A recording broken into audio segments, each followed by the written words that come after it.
shot inefficiently. His team got less efficient. Those numbers are records of events that occurred. We could go back and watch the video, and you will see they all occurred. Kawhi Leonard, under pressure, ain't missing. He's already been a Finals MVP, and that was before he was in his prime. A former Finals MVP before he entered his prime is shooting 60 in the playoffs. Best offensive player, including KD, who's also in his prime, but Kawhi's not playing with Steph and Clay. So under pressure, yes, Kawhi is better than Kobe was.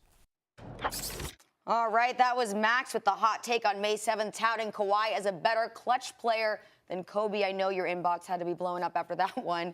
Since then, Kawhi and the Raptors rallied from 14 points in Game 5 and 15 points in Game 6 to clinch the series and send Toronto to its first NBA Finals in franchise history.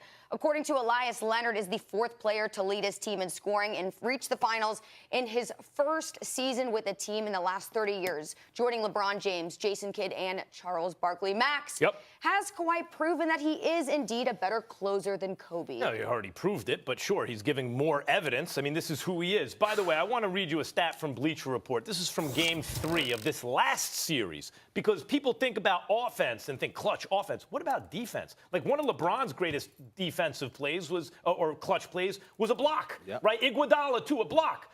Kawhi, defensively, on Giannis in Game 3 of this last series, on Antetokounmpo, an unstoppable physical phenomenon, in 41 possessions in a game. That's guarding him constantly.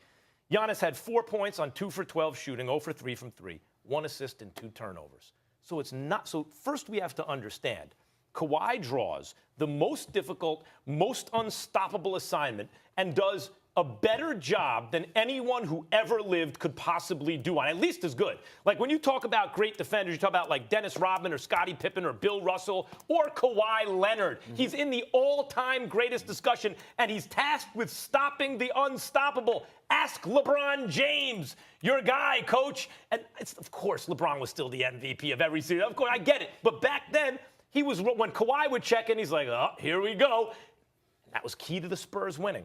Look, Kobe Bryant, I know why people think he's so clutch in the end. First of all, totally fearless. Secondly, he could take a shot that a normal guy hits 5 or 10% of the time. He could hit it 30% of the time. So you can guard Kobe perfectly, and still, like, too often it's like, damn, he hit that shot.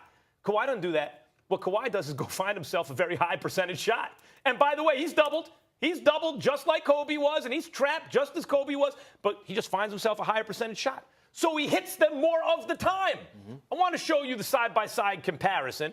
This is in the play. By the way, and I love Jay Williams asked me, what's the big iconic moment for Kawhi? In this playoff series alone, he has so many you stop counting.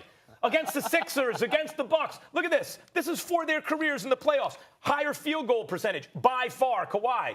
Plus minus, by far, Kawhi. PER is Kawhi, and that's just offensive efficiency. Win shares per 48, by far Kawhi, because Kobe could be a great defender when he chose to be. Kawhi is always among the greatest defenders of all time. This dude is one of the all-time clutch performers. And when you compare Kawhi at this point in his career to Kobe at this point in his career, Kawhi's been better.